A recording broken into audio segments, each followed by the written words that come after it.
Mga master, okay lang bang? Huwag niyong skip ang mga ad sa aking mga video kung okay lang mga master. Salamat sa solid na suporta po. Yon, what's up mga masters? Nandito na naman tayo sa panibagong araw, panibagong kabanata na naman ang pagsasama-samahan natin ngayon guys.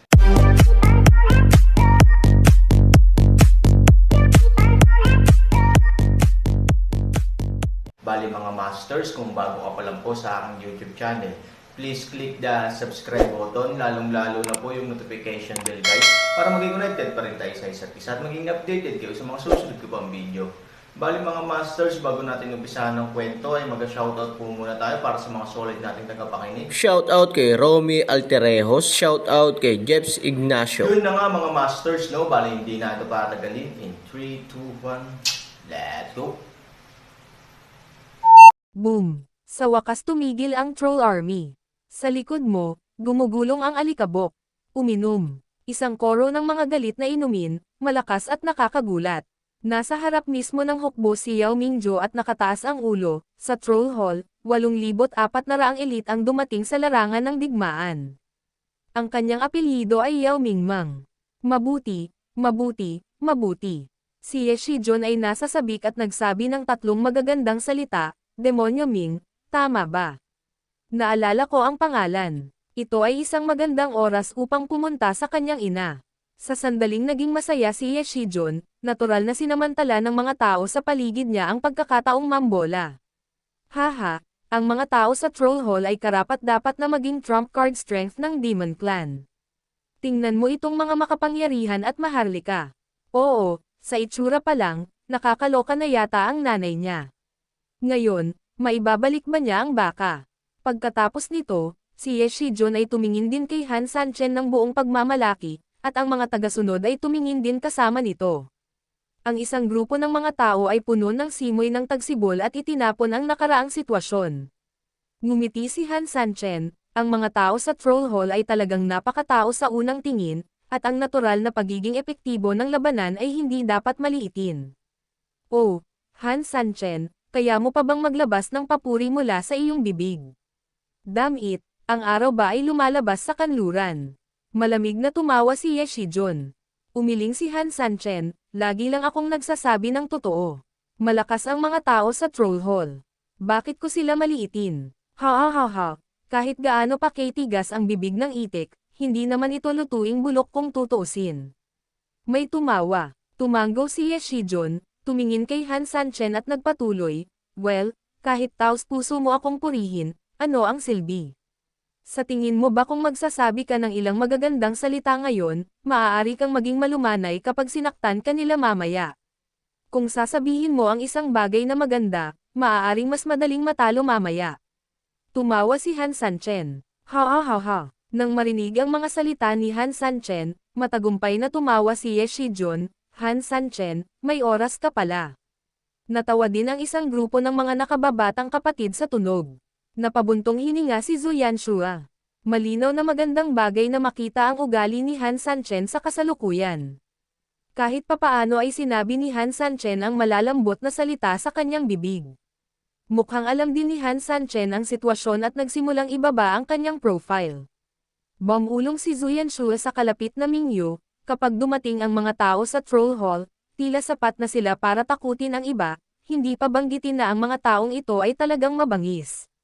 Higit sa lahat, ang kanilang pagdating ay nagpapahiwatig na magkakaroon ng iba darating ang mga peripheral na tao mamaya. Tumanggo ang ilang executive. Oo, mukhang sa pagkakataong ito, sa wakas ay makakahinga na tayo ng maluwag. Dapat aminin na si Han Sanchen ay talagang isang maliit na paraan. Naglaro siya sa loob at labas kasama si Fu Mei, at pinatay tayo hindi handa. Talagang nakapagtataka ako kung matatalo rin ba ang 400,000 nating tropa laban sa kanya. Ang pangunahing punto ng oras na ito ay ang pagtataksil sa amin ni Fu Mei. Tila nagdala ito sa amin upang lipulin ang kalaban, ngunit sa katunayan ito ay nag-akit sa amin sa isang bitag, na nagdulot ng isang dilema na mahuli sa loob at labas. Pagkatapos, bigla niya kaming ipinagkanulo, at pagkatapos ay kumuha ng isang pagbawas sa sweldo mula sa ibaba ng aming pinakasentro na koponan, na halos pumatay sa amin. Oo, nakakapuot talaga ang pambabola na ito. Pagkatapos nating manalo, Dapat natin itong pugutan ng ulo sa publiko para mapawi ang galit ng publiko. Pero mas maganda ngayon, maaraw pagkatapos ng ulan. Nakinig si Ming Yu sa kanilang sinabi at nakita ang saya sa kanilang mga mukha. Kahit papaano, hindi siya naging masaya. Napakatalino ni Zhou Yanshua kaya hindi nagtagal ay napansin niya ang kanyang ekspresyon, bahagyang kumunat ang noo, at bamulong, Kuya Shenlang, anong problema mo? Nag-aalala ka ba? Matagal na tinitigan ni Ming Yu ang Aaron, na nagpaga ng loob niya, medyo hindi ako mapalagay. Hindi mapalagay. Naguguluhan si Zhou Yanshua. Hindi ko alam kung bakit, pero kung titignan ang ekspresyon ni Han Sanchen, parang sumusuko na ba ito sa amin? Kumpiyansa at pangungutya lang ang nakikita ko sa mga mata niya. Umiling si Ming Yu. Hindi maiiwasan ang tiwala niya, pero ang hindi ko maintindihan, ano ang ibig sabihin ng panlilibak. Tulad ng sinabi mo, na-stabilize na natin ang sitwasyon, at halos tumagilid na ang laki ng tagumpay sa atin. Bakit niya tayo tatawanan? Anong kapital ang mayroon siya? Kakaiba talaga si Ming Yu. Nawala ang ngiti ni Zhou Yanshua. Ngunit hindi niya talaga maisip kung ano ang maaaring pagtawanan ni Han Sanchen sa kanila. Maingat niyang nirepaso ang bawat salitang sinabi ni Han Sanchen, at bigla siyang natigilan, na parang may naisip na storytelling channel sa YouTube. Bigla ding may naisip si Ming Yu, nakatingin kay Zhou Yanshua sa parehong pagkagulat. Hindi, imposible. Nagkatinginan ang dalawang lalaki, na para bang may naisip silang kakilakilabot. Ang lahat ng iba ay lubos na nalitaw sa 2 taong ito. Ano ang sitwasyon? Ano ang ibig sabihin nito? Malinaw, ngayon mayroon silang isang malaking kalamangan. Paano? Paanong ang 2 malalaking lalaki ay nagtagpo ng mga multo para pigilan si Buddha? Well, hindi na tayo magsasalita ng walang kaparerikan sa kanya. Demon Ming, bigyan ka ng magandang pagkakataon na magbigay ng kontribusyon. Agad na sinalakay ng mga tao sa troll hall si Han Sanchen, at sumunod ang ating malaking hukbo. Sa pagkakataong ito ay tumawa si Ye Shijun, tinapik ang likod ng demonyong si Ming, at ngumiti ng mahina. Ngumiti din si Han Sanchen, oo, gumagabi na. Oras na para magsimula. Nahulog ang mga salita, si Han Sanchen ay kalmado at maaliwalas. Oo, kinuha ni Demon Ming ang utos at kinamayan ang kanyang kamao, at agad na sumigaw ang mga tropa sa likod niya. Mga kawal, oo, sundin mo ang utos ko at pumatay. Oo, bumagsak ang mga salita, lahat ng general ay gumuhit ng kanilang mga espada kasama ang demonyong si Ming. Pumunta ka. Sa sandaling may sinabi ang demonyong si Ming, itinaas niya ang kanyang kutsilyo at pinatay si Ye Shijun, na hindi kalayuan sa kanya. Kasama niya, may singil na mahigit 8,000 sundalo sa troll hall. Ano? Ito. Ang eksaherada at bigla ang eksena sa court ay halatang hindi inaasahan ng sino mang naruroon. How? How can this happen? Fuck, baliw ba ang mga tao sa troll hall? Anong ginagawa nila? Paano nila tayo bigla ang inaatake? Ang isang grupo ng mga tao ay natigilan at ganap na hindi handa sa harap ng pag-atake sa troll hall. Maging si Shijun, isang lalaking may mataas na kultibasyon, ay pinatay ng demonyong si Ming at ng iba pa, na isang pag-urong, hindi banggitin ang ibang mga tao na hindi handa. Ang troll hall mismo ay halatang lubos na kayang maging isang sundalo. Sa ganoong bangayan, mas parang isda sa tubig.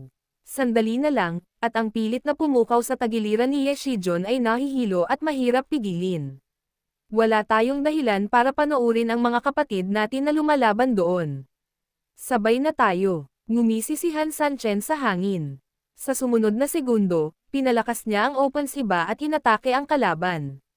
Kakaibang tumingin si Ning Yu kay Ivory, ngunit ang kanyang mukha ay halatang may masayang ngiti, anong nangyayari?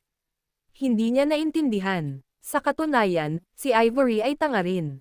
Ngumiti siya nang walang magawa at mapait, hindi ko alam kung ano ang nangyayari, ngunit dahil may suporta, bakit hindi mo talunin ang water dog?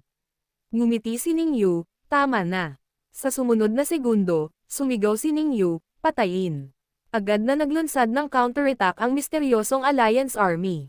Isang mas malaking labanan kaysa dati na opisyal na nagsimula. Boom! Saglit lang naramdaman ni Zhou Yanshua ang kanyang utak, at umatras siya ng 2 hakbang nang wala ang Diyos.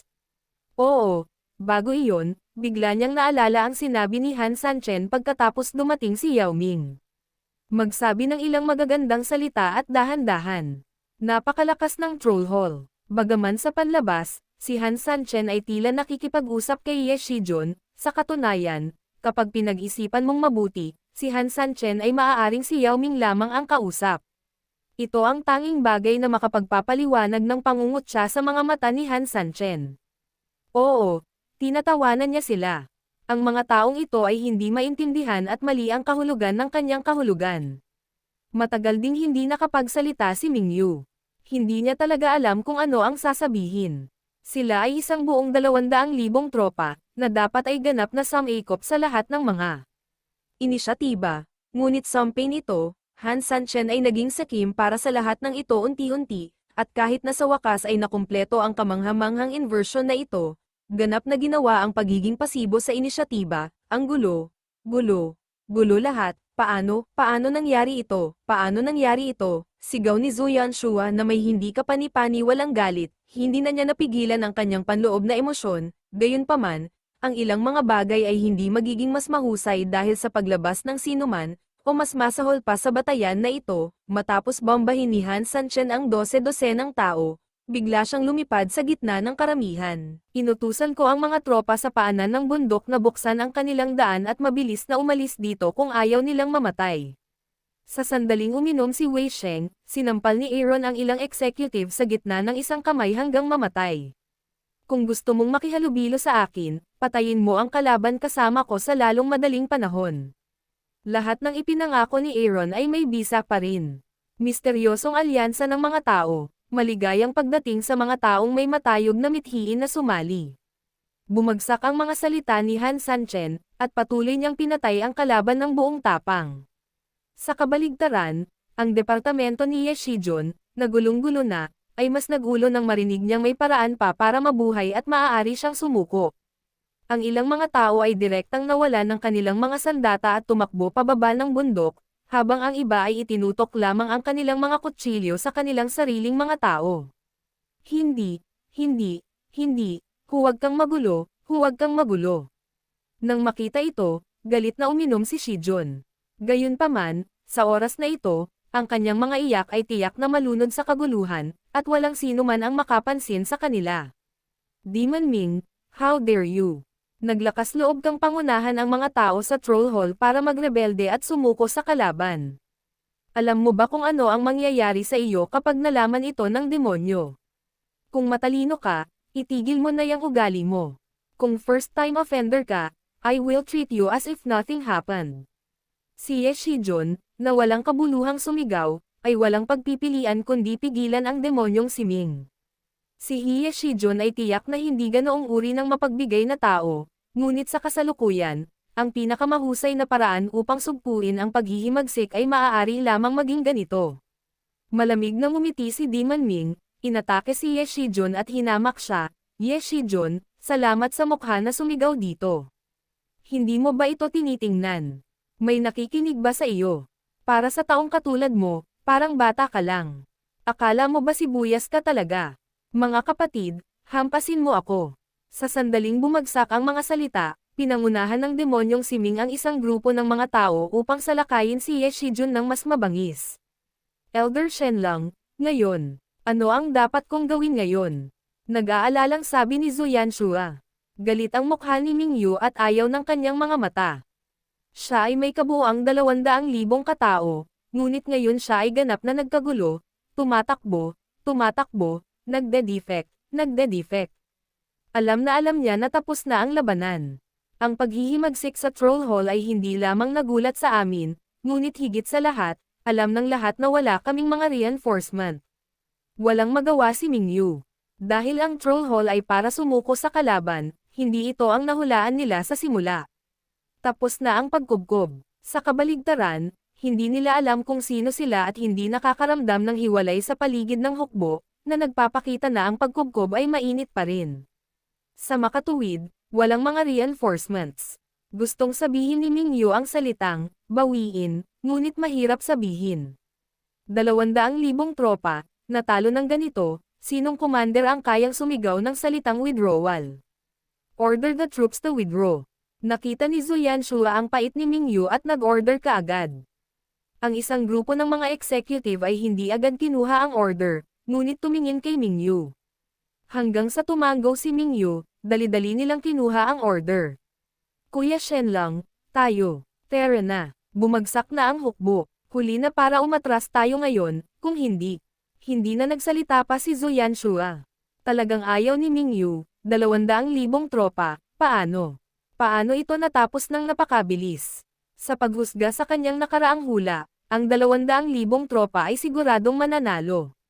Kahit na ang pinakamasamang resulta ay isang matinding pagkawala, sa makatuwid, ang kabiguan ay dapat naganap na imposible sa teorya, pero ngayon nangyari na talaga, sa harapan ko pa lang, ngunit hindi na ito katanggap-tanggap. Sa katunayan, alam din ni Mingyu na hindi ito maiiwasan, tumango, kasama si Zhu Yanshua at iba pa. Mabilis na umatras si Mingyu pababa ng bundok, nanay niya, gustong tumakbo, nahanap ni Mingyu ang clue, at agad na inakay ang mga tao na magmadali. Sa oras lang na ito, mabilis na hamarang si Han Sanchen sa harap ni Mingyu. Agad namang nagtaka si Mingyu kung bakit gustong pigilan ni Han Sanchen ang sarili. 200,000 tropa, sa tingin mo vegetarian talaga sila, mahinang sinabi ni Han Sanchen. Kung itataboy mo ang isang aso sa isang mahirap na eskinita, kakagat ito kung ito ay baliw. Sinadya kong binuksan ang landas ng kapanganakan para ipaalam sa kanila na may pag-asa pa silang makatakas. Natural, hindi ganoon kabagsik ang kanilang pagtutol. Bahagyang nag-isip si Mingyu at tumango. Sa oras na ito, si Fu Tian sa paanan ng bundok ay nakaupo sa kanyang pansamantalang tolda.